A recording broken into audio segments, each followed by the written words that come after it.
బాలాలయంలో మీ కలలను ఉంచి సాధ్యమైనంత త్వరగా మేమందరము కలిసి నీ దేవాలయ నిర్మాణాన్ని నిర్వహించుటకు మీ దయచేత మీ అనుగ్రహము చేత ఈ కార్యక్రమాన్ని బ్రాహ్మణముఖంగా మేమందరము చేయుచున్నాము. ఈ కార్యమునందు మాకు మా అందరికి మంచి బలాన్ని మంచి బుద్ధిని మంచి ఆలోచనను మాకు కల్పించి మీ కార్యాన్ని చేయుటకు మాకు అనుమతి ఇవ్వవలసినది.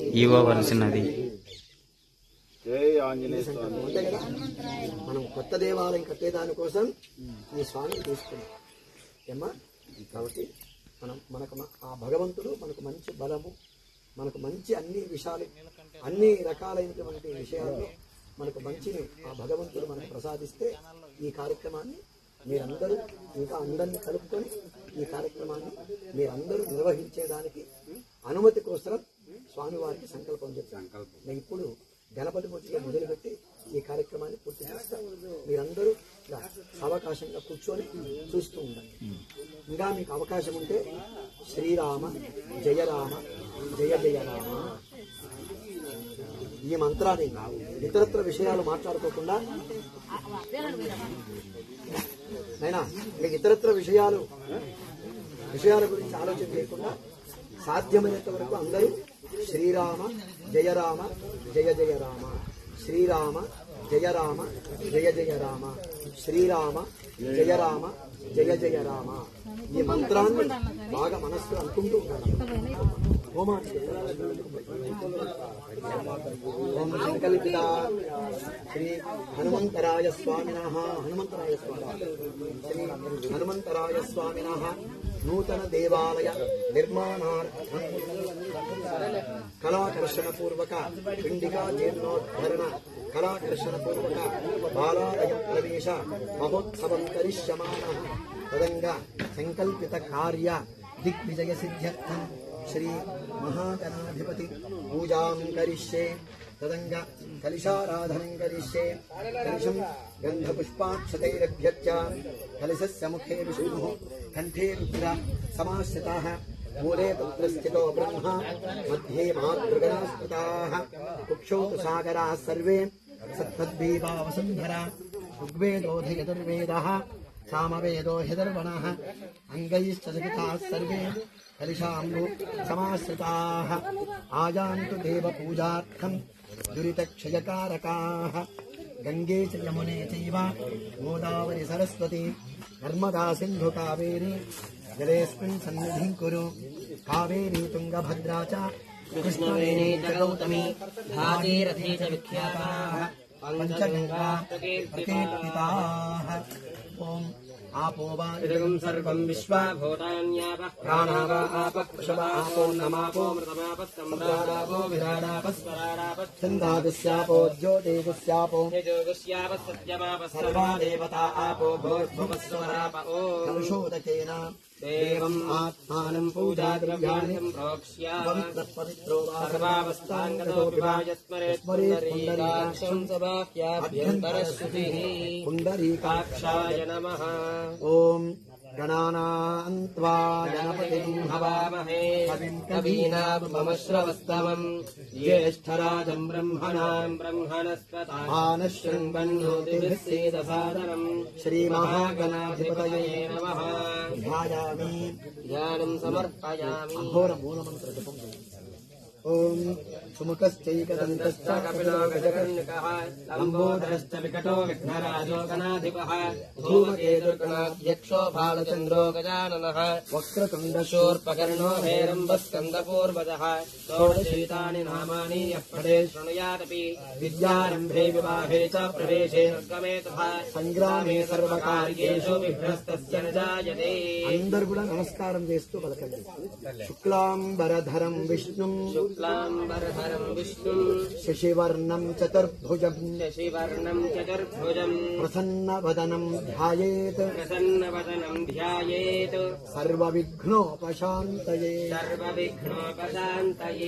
గం గణపతయే నమః మహాగణాధిపతయే నమః.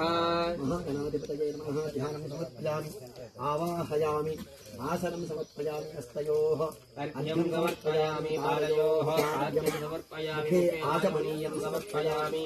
స్నానం ఓం ఆపోవిష్టామయ భవస్థాన ఊర్జే తథాతనాం అహేరణాయ దిక్షతేజోవశ్రిపదమోరసస్తస్య భారయతే హనః ఇషతీర్వ మాతరః తస్మా అరంగమామోజక్షయాజిన్వః ఆపో జనయధానః. భూతకస్నానం సమర్పయామి, మహాగణాధిపతయే నమః. వస్త్రార్థం అక్షతాన్ సమర్పయామి, మహాగణాధిపతయే నమః. యజ్ఞోపవీతార్థం అక్షతాన్ సమర్పయామి, శ్రీ మహాగణాధిపతయే నమః. గంధార్థం అక్షతాన్ సమర్పయామి, మహాగణాధిపతయే నమః. పుష్పైః పూజయామి. ఓం సుముఖాయ నమః, ఓం ఏకదంతాయ నమః, ఓం కపిలాయ నమః, ఓం గజకర్ణకాయ నమః, ఓం లంబోదరాయ నమః, ఓం నికటాయ నమః, ఓం విఘ్నరాజాయ నమః, ఓం ధూమకేతవే నమః, ఓం గణాధ్యక్షాయ నమః, ఓం భాలచంద్రాయ నమః, ఓం గజాననాయ నమః, ఓం వక్రతుండాయ నమః, ఓం శూర్పకర్ణాయ నమః, ఓం హేరంబాయ నమః, ఓం స్కందపూర్వజాయ నమః, ఓం సర్వసిద్ధిప్రదాయకాయ నమః, ఓం శ్రీ మహాగణాధిపతయే నమః. నానావిధ పరిమళపత్ర పుష్పాక్షతాన్ సమర్పయామి. ఓం వనస్పత్యుర్భవై దివ్యైః సుసంవృతః ఆగ్నేయः సర్వదేవానాం ధూపోయం ప్రతిగృహ్యతాం. గణపతి వచ్చినారా? కడిగి అన్న కడిగినారా?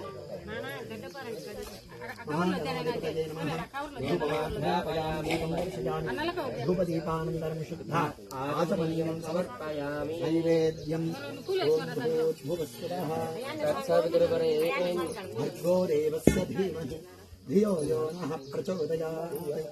సత్యం త్వత్తేన పరిశుంచామి, అమృతమస్తు అమృతోऽस्तु నమసి స్వాహ. ఓం ప్రాణాయ స్వాహ, ఓం అపానాయ స్వాహ, ఓం జ్ఞానాయ స్వాహ, ఓం సమానాయ స్వాహ. శ్రీ మహాగణాధిపతయే నమః. చిన్న ప్రమిద ఉందండి ఇక్కడ. ఇదో అదోనైనా ఇదో పైన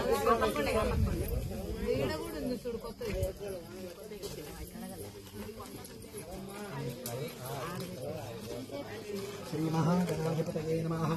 నారికేల మధురపర నైవేద్యం నివేదయామి. మధ్యే మధ్యే పానీయం శుద్ధ ఆచమనీయం సమర్పయామి. నీరాజనం ఓం హిరణ్యపాత్రం పూర్ణం దదాతి మధవ్యోసానీతి ఏకధాబ్రహ్మణోపహరతి ఏకదైవ యజమాన ఆయస్తేజో దధాతి. జై గణేశ్ మహారాజ్ కీ జై. ఓం ఏకదంతాయ విద్మహే వక్రతుండాయ ధీమహి తన్నో దంతి ప్రచోదయాత్. ఓం నమో వ్రాతపతయే నమో గణపతయే నమః ప్రమదపతయే నమస్తే అస్తు లంబోదరాయ ఏకదంతాయ విఘ్న వినాశినే శివసుతాయ శ్రీవరదమూర్తయే నమో నమః. మహాగణాధిపతయే నమః. ప్రార్థనాపూర్వక నమస్కారాన్ని సమర్పయామి. అందరు కూడా నమస్కారం చేస్తూ పలకండి. అందరూ పలకండి. వక్రతుండ మహాకాయ వక్రతుండ మహాకాయ సూర్యకోటి సమప్రభ సూర్యకోటి సమప్రభ నిర్విఘ్నం కురు మే దేవా నిర్విఘ్నం కురు మే దేవ సర్వకార్యేషు సర్వదా సర్వకార్యేషు సర్వదా. గం గణపతయే నమః. గం గణపతయే నమః. జై గణేష్ మహారాజ్ కి జై. మహాగణాధిపతయే నమః. ప్రార్థనాపూర్వక నమస్కారాన్ని సమర్పయామి. మయా యథాశక్తి గణపతి పూజగా భగవాన్ సర్వదేవాత్మకః శ్రీ మహాగణాధిపతిదేవత సుప్రీతా సుప్రసన్నా వరదా భవంతు. సమస్త సన్మంగళాని భవంతు. సత్యాః సంతు యజమానస్య కామాః. మహాగణాధిపతయే నమః.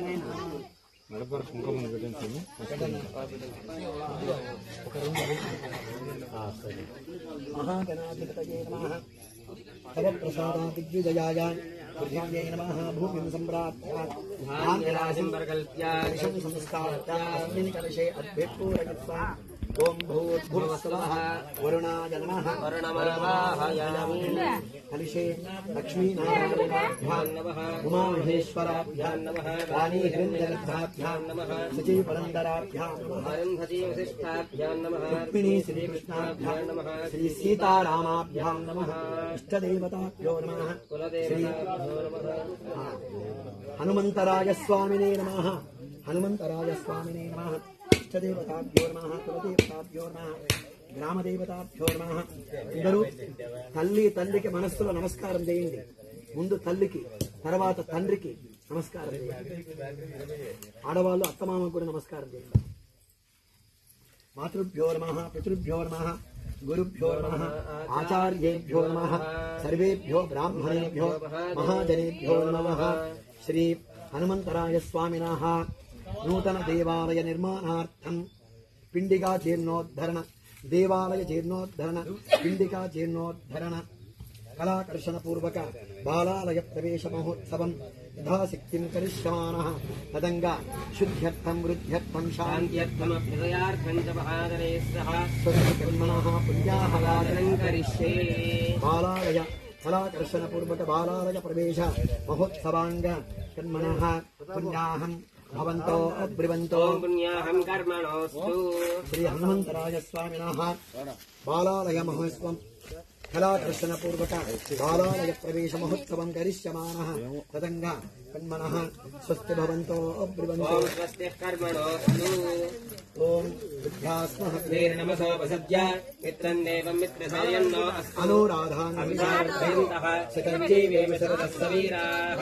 శ్రీ హనుమంతరాయ స్వామినః కళాకర్షణ పూర్వక బాలాలయ ప్రవేశ మహోత్సవం కరిష్యమానః తదంగా కర్మణః స్వస్తి భవంతో అబ్రివంతో స్వస్తి కర్మణోస్తు. ఓం స్వస్తి నరేంద్రో వృద్ధశ్రవాః స్వస్తి నః పూషా విశ్వవేదాః స్వస్తి నస్తార్క్ష్యో అరిష్టనేమిః స్వస్తి నో బృహస్పతిర్దధాతు.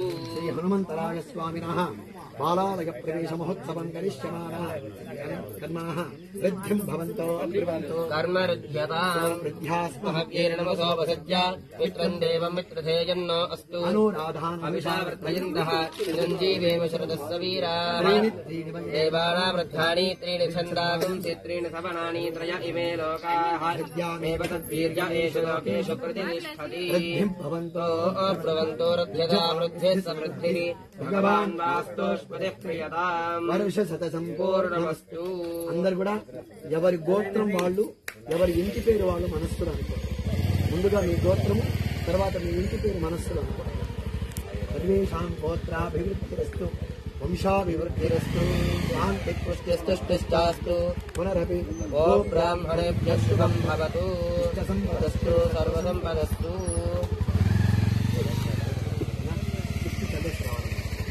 ఓం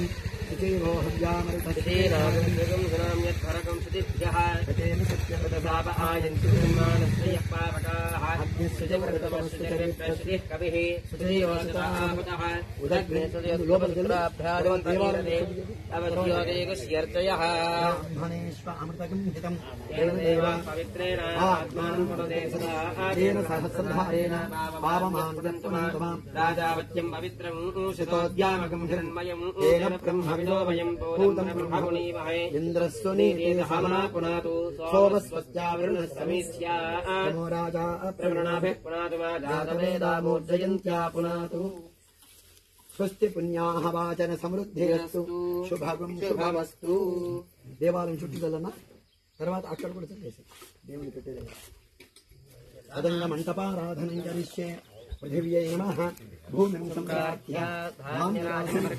కలశం సంస్థాప్య అస్మిన్ కలశే అద్భుతపూరయిత్వా. టెంకాయల కోసం పోయినారు, వచ్చినారా?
అమ్మా నేనేం చెప్పాను? నేనేం చెప్పినా?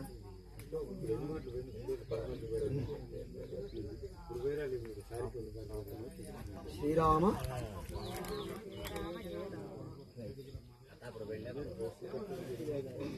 ఆంజనేయ స్వామికి ఆనందం కలిగించేది ఏదంటే రామనామం. ఆయనే చెప్పినట్టు నారదునితో చెప్పాడు. ద్వాపర యుగం వెళ్ళిపోయి కలియుగం రాబోతూ ఉంది. నారదుడు ఆంజనేయుడు ఇద్దరు కూర్చొని ఒక చోట మాట్లాడుకుంటూ ఉన్నారు. ఈ కలి ధర్మము, ఈ కలి పురుషుని యొక్క ప్రభావం ఈ కలియుగంలో ఎలా ఉండబోతుంది, ఇవన్నీ మాట్లాడుకుంటూ ఉన్నారు. అటువంటి సమయంలో నారదుడు ఆంజనేయ స్వామిని అడిగారు. ఏనైనా ఆంజనేయ, నువ్వు చిరంజీవి కదా, లోకాలన్నీ కూడా సముద్రంలో ప్రళయంలో మునిగిపోయినా కూడా సప్త చిరంజీవులు అని 7 మంది చిరంజీవులు ఉన్నారు. వాడు ఎప్పటికీ బతికే ఉంటాడు, ఎప్పుడు ఉంటాడు. జాంబవంతుడు కూడా చిరంజీవి, ఈయన కూడా చిరంజీవి. మరి నువ్వు ఎక్కడ ఉంటావు ఈ కలియుగంలో? ఎందుకంటే కపట భక్తి ఉండేవాళ్ళు, పెద్దలంటే గౌరవం లేనివాళ్ళు, అల్పాయుష్కులు, అల్ప సంతోషులు, క్షణిక ఆవేశపరులు. ఈ కలియుగంలో రాబోయే రోజుల్లో అంతా వాళ్ళు వస్తూ ఉంటారు. అల్ప ఆయుష్కులు అంటే ఆయుష్ పెద్దగా ఉండదు, చిన్న వయస్సులోనే పోయేవాళ్ళు. అల్ప సంతోషులు, చిన్నదానికి సంతోషపడుతారు, చిన్నదానికే సీరియస్ అవుతారు. అంటే ఓర్పు సహనము అనేది మానవుల్లో నశించిపోతూ ఉంటుంది. పెద్దలంటే గౌరవం ఉండదు. భగవంతుని ఎందుకు కపట భక్తి, కపట భక్తి, భక్తి ఉంటుంది, కపట భక్తి. కాబట్టి ఇటువంటివన్నీ కూడా ఉంటాయి కదా. మరి అటువంటి ఈ కలియుగంలో నువ్వు ఎక్కడ ఉంటావు, నీ స్థానం ఏమి అని నారదుడు అడిగితే అప్పుడు ఈ మహానుభావుడు చెప్పారు ఏమని, ఎత్ర ఎత్ర రఘునాథ కీర్తనం తత్ర తత్ర కృతమస్తకాంజలి భాష్వవారి పరిపూర్ణలోచనం మారుతిం నవతరాక్షసాంతకం. ఎక్కడుంటారు ఈయనంటే, ఎక్కడ రామ భజన జరిగితే, ఎక్కడ రామనామ సంకీర్తన జరిగితే, ఎక్కడ రామనామ భజన జరిగితే, ఎక్కడ రామనామ జపము జరిగితే అక్కడ ఈయన ఉంటారు. ఇంకా ప్రత్యేకించి మనం ఆంజనేయ స్వామిని రాజస్వామి అని పిలిచాల్సిన పనిలే. మనం రామ రామ రామ అనుకుంటుంటే ఆయన వచ్చారు. ఎందుకు? ఆయనే చెప్పాడు, ఎత్ర ఎత్ర రఘునాథ కీర్తనం. ఆ రఘునాథుణ్ణి ఎక్కడైతే కీర్తిస్తారో, ఆ రామచంద్రుని కార్యం ఎక్కడైతే జరుగుతుందో, ఆ రామ అనే శబ్దం ఎక్కడైతే వినిపిస్తుందో, రామ అనే జపం ఎక్కడైతే జరుగుతుందో, రామ కార్యం ఎక్కడ జరుగుతుందో అక్కడ నేను ఉంటాను. ఎలా ఉంటాడు? కృతమస్తకాంజలి, పరిపూర్ణమైనటువంటి ముఖరితమైనటువంటి హస్తాలతో, పరవశించినటువంటి భక్తితో ఏదో ఒక రూపములో ఆంజనేయుడు ఉంటాడు. ఇది ఆయన రహస్యం. అందుకే ఆంజనేయుడు ఈ ప్రపంచంలో సకల దేవతలందరూ అనుగ్రహించినటువంటి అవతారం ఏదంటే ఆంజనేయ స్వామి అవతారం. దేవతలందరూ వారి వారి శక్తి అంతా ఆంజనేయ స్వామికి ఇచ్చారు. ఇది ఆంజనేయ స్వామి చరిత్రలో నువ్వు మానసికంగా ఆవాహన. ఇది హనుమజ్జీవచ చరిత్రలో ఒక గొప్ప విషయం ఉంది. ఇది స్కంద పురాణంలో ఈ ఆంజనేయ స్వామి సంబంధించినటువంటి గొప్ప చరిత్ర ఉంది. స్కంద పురాణం, బ్రహ్మాండ పురాణం. ఈ ఆంజనేయ స్వామి దైవాంశ సంభూతుడు. ఎలా అంటే సాక్షాత్తు పరమేశ్వరుని అంశతో పుట్టినవాడు. రామకార్యము చేసేదానికి దేవతలందరూ ఎలా చెయ్యాలి అనుకున్నారు. మరి పరమ దుర్మార్గుడైనటువంటి రావణాసురుడు చావాలి అంటే నేరుగా దేవతలు అట్లే వచ్చేదానికి లేదు. దేవతలు వచ్చి యుద్ధం చేసేదానికి లేదు. ఎందుకు? వాడు వరం కొన్నాడు ఏమని? దేవతల చోతే కాని, యక్ష గంధర్వ కిన్నెర కింపురుషులతో కాని ఎవరితో కూడా నాకు చావు లేకుండా వరము కోరుకున్నాడు రావణాసురుడు. అప్పుడు దేవతలందరూ ఒక ఆలోచన చేశారు. వైకుంఠానికి వెళ్ళారు. ఆ వైకుంఠములో శ్రీ మహావిష్ణువు ప్రశాంతమైనటువంటి యోగ నిద్రలో ఉన్నాడు. లక్ష్మీదేవి ఆయన పాదాలు సేవ చేస్తూ ఉంది. ఈ దేవతలందరూ వెళ్ళి ప్రార్థన చేస్తే మహావిష్ణువు, ఏమయ్యా ఇంత దూరం వచ్చినారు, ఏమి మీ పరిస్థితి? ఏం లేదయ్యా, మేము ఎప్పుడు 24 గంటలు ఎప్పుడు వైకుంఠానికి వచ్చినా 24 గంటలు నీ భార్య నీ పక్కనే పెట్టుకొని ఉన్నాం, ఒక్క క్షణం కూడా వదలకుండా. ఆమె కూడా నిన్ను వదలకుండా అట్లే సేవ చేస్తూ ఉంది. ఎప్పుడైనా మేము వచ్చి మీ దగ్గరికి వచ్చి నీకు సేవ చేయాలన్నా, నీతో ఏదైనా మా పర్సనల్గా నీతో మాట్లాడుకోవాలన్నా మాకు సమయం ఎక్కడుంది? ఎప్పుడు 24 గంటలు నీ భార్యని పక్కనే పెట్టుకో ఉంటుంది. మా పర్సనల్గా ఏదైనా మా బాధలు చెప్పుకోవాలి అంటే మాకు ఎప్పుడు అవకాశం ఇస్తా ఉన్నాం. అసలు నీ సేవ లక్ష్మీదేవి తప్ప ఇంకా మాకు లేదా అని దేవతలందరూ ప్రార్థన చేస్తే అప్పుడు మహావిష్ణువు చెప్పాడు, నాయన రాబోయేది రామావతారం. ఆ రామావతారంలో మీకు అందరికీ నాకు సేవ చేసే, ఒక మంచి కార్యము చేసే అవకాశం, లోకోత్తరమైనటువంటి లోక కళ్యాణం కోసం చేసే ఒక మంచి అవకాశం మీకు ఇస్తాను అన్నారు. అప్పుడు దేవతలందరూ ఎదురు చూస్తున్నారు, ఎప్పుడెప్పుడు రామావతారం వస్తుందా, ఎప్పుడెప్పుడు రామావతారం వస్తుందా అని ఎదురు చూస్తున్నారు. ఆ సమయం వచ్చేసింది. దుర్మార్గుడైనటువంటి రావణాసురుని యొక్క గర్వము పెరిగింది.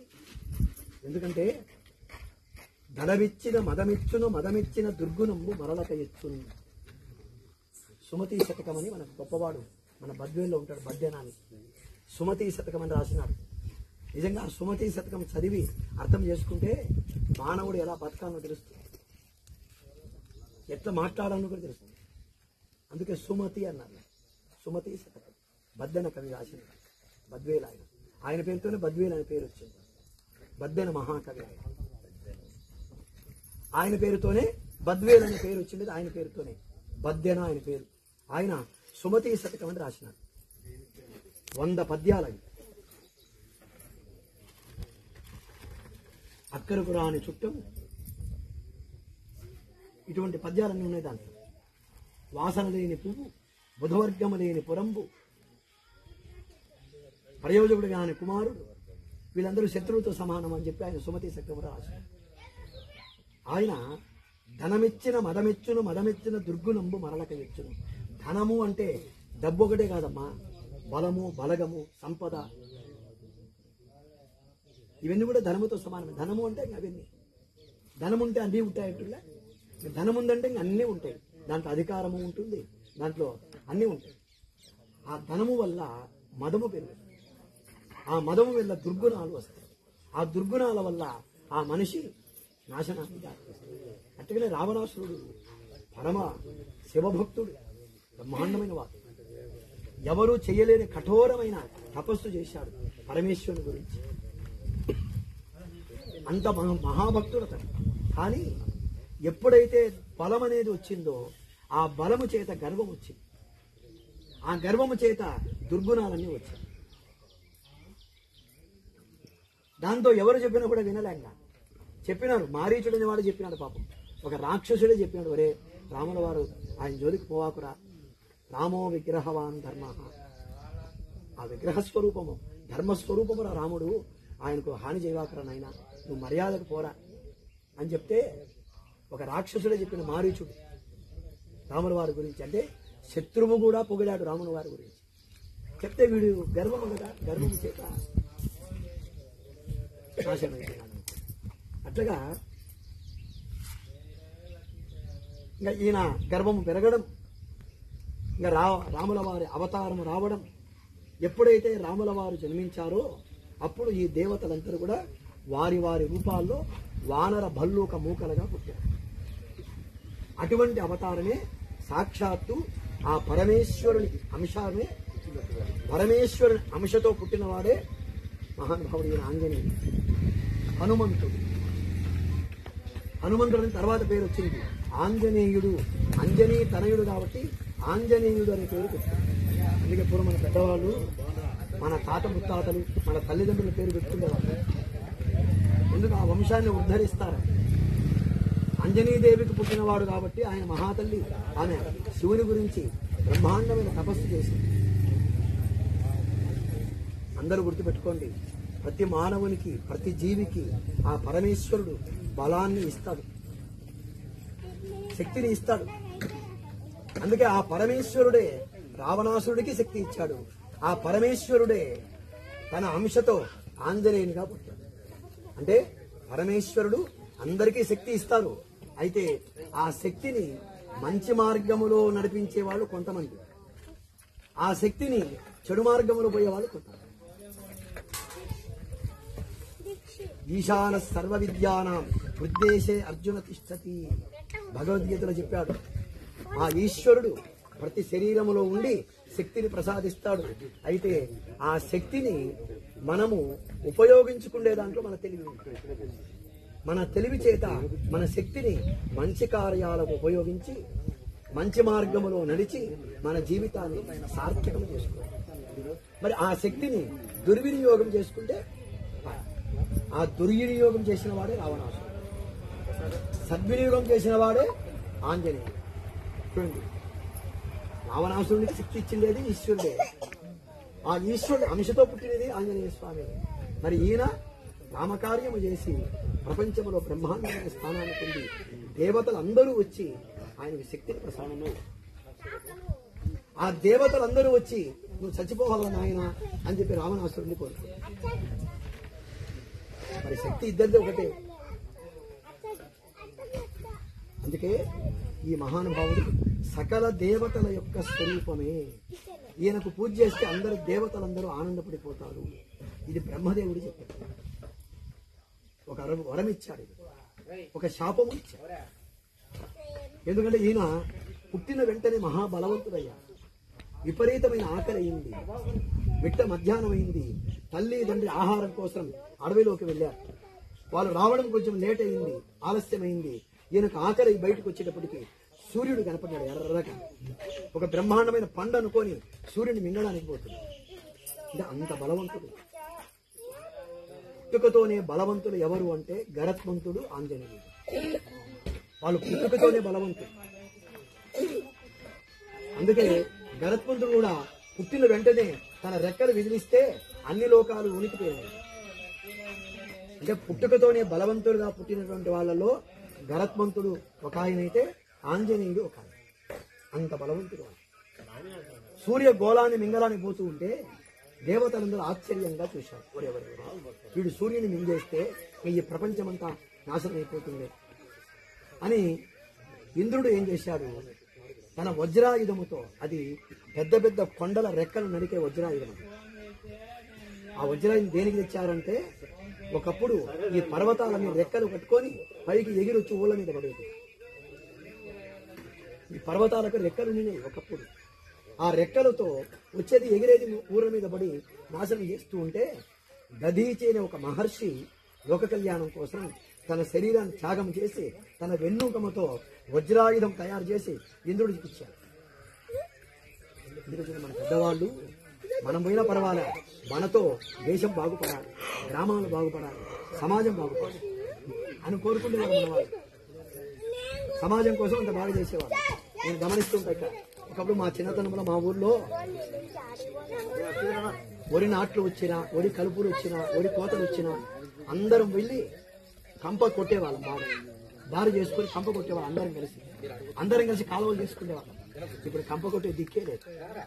పల్లెల్లో లోపలికి రావాలంటే మళ్ళీ గవర్నమెంట్ బిల్లు పెట్టుకొని చేసుకోవాల్సిందే. అది 100 రూపాయలు పని చేసి 1000 రూపాయలు బిల్లు పెట్టుకొని చేసుకోవాలి. అంతవరకు కంప కూడా కొట్టరు. దారిలో పోతున్నా కూడా కంప దాటుకొని పోతారు, కానీ తీసిపోవడం వాటి. కానీ గవర్నమెంట్ కాదు. ఒకప్పుడు మేము చేసాం, నేను చేసిన కంప బ్రహ్మాండ కంప కొట్టి దాడి చేసుకున్నా, కాలువలు చేసుకున్నా. ఆ ఒడి మాసుడు సమయం వచ్చేటప్పటికి వచ్చే. కాబట్టి ఈ ఆంజనేయుడు సూర్య గోళాన్ని మింగడానికి పోతూ ఉంటే దేవతలందరూ, సర్వలోకాలన్నీ సూర్యుడు గ్రహణం మాదిరి పడుతూ ఉన్నాడు. గ్రహణం అప్పుడు సూర్యుడు కొంచెం కొంచెం పోతున్నట్టుగా ఈ ఆంజనేయుడు దగ్గరికి పోయే కొద్దీ సూర్య గోళము కనిపించకుండా పోతుంది. అందరూ అనుకున్నారు ఉన్నట్టుండి ఈ రోజు అమావాస్య కూడా కాదే, ఈ రోజు గ్రహణం ఎందుకు వచ్చింది అనుకున్నారు. గ్రహణం కాదు, ఈ అబ్బాయి మింగడానికి పోతున్నాడు, నోరు తెచ్చుకోవచ్చు. అప్పుడు ఇంద్రుడు వజ్రాయుధముతో పర్వతాల రెక్కలు కొట్టేటటువంటి వజ్రాయుధముతో ఈ అబ్బాయి మూతికేసుకొచ్చాడు. ఆ వజ్రాయుధం కొట్టాడు మూతికి. ఆయన మింగుతుంటే మనం కూడా అంతే కదా, పిల్లలు మట్టి తింటే ఏం చేస్తాం, మూతికేసి కొడతామా లేదా? అటుకని వజ్రాయుధముతో మూతికేసి కొట్టేటప్పటికీ ఈ అబ్బాయి మూతి ఎర్రగా వాచి కింద పడి మూర్చబడిపోయింది. చిన్న పిల్లడు వజ్రాయుధం కొడితే ఊరుకుంటారమ్మా పాపం, కింద పడిపోయినాడు. అప్పుడు అంజనీదేవి వచ్చింది కరెక్ట్గా, ఏది మా అబ్బాయి ఎక్కడున్నాడని. ఏముంది, మూతి అంత ఎర్రగా వాచిపోయింది, స్పృహ లేకుండా పడిపోయినా. అంత దెబ్బ తగిలింది వజ్రాయుధముతో. వెంటనే అంజనీదేవి కోపం వచ్చింది. వారు చిన్న పిల్లవాడిని కూడా చూడకుండా, చిన్న అబ్బాయి కదా పాప, వారికి ఏం తెలుసు, చిన్న అబ్బాయిని చూడకుండా మా అబ్బాయి నోటిని ఎవరైతే ఈ రకంగా మా అబ్బాయి దుఃఖానికి కారణమైనారో వాడు నాశనం అయిపోవాలా. తల్లి శాపం ఇచ్చింది. ఇంకేముంది, తల్లి శాపం ఇస్తే ఏమన్నా ఉందా? ఇంద్రుడు పరిగెత్తుకుంటూ వచ్చి, దేవతలందరూ పరిగెత్తుకుంటూ వచ్చారు.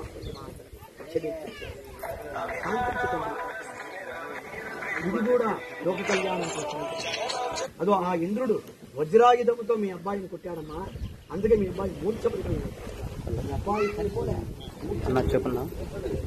ఇదో మేమందరము మీ అబ్బాయికి శక్తి ప్రసాదిస్తాం. ఇప్పుడు పంపించాలి. దేవతలందరూ ఆ అబ్బాయికి అంటే ఇప్పుడు ఆట అంటే పెదములు లావుగా వాచిన వాడు కాబట్టి హనుమంతుడై.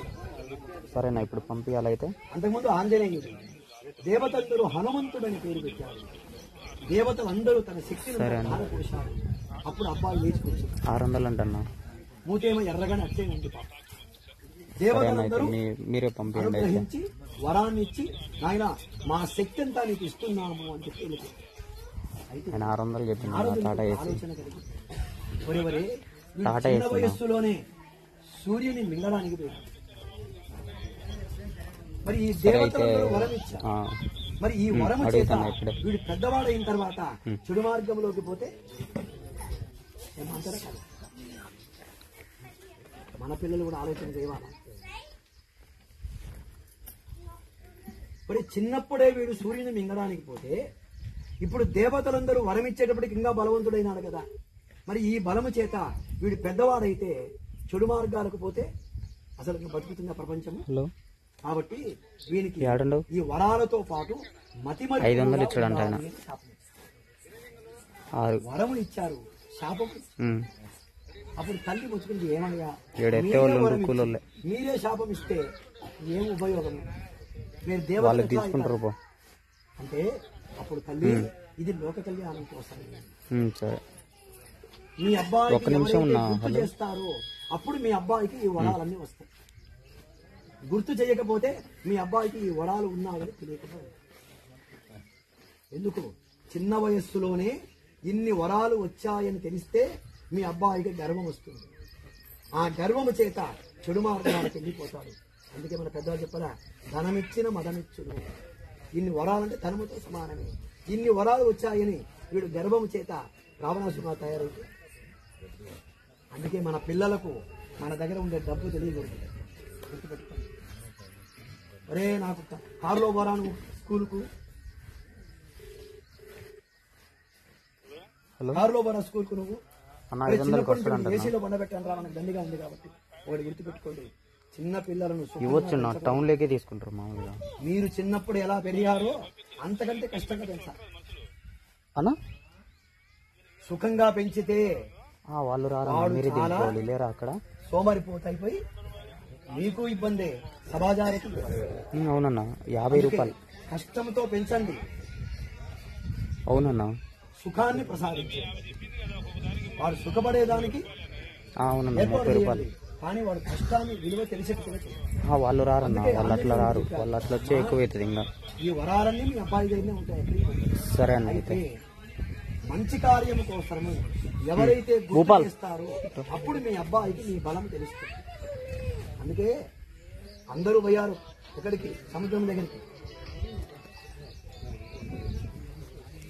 అందరూ సముద్రం దగ్గరికి పోయారు. ఒక నిమిషం మటుకు ఇప్పుడే హలో ఎవరు మేము ఎగరలేమన్నారు. అంగదుడు నేను పోతా గాని మళ్ళీ తిరిగి రాలేనన్నా. మరి సముద్రం ఎవరు దాటారా? ఎవరికి అర్థం కాదా?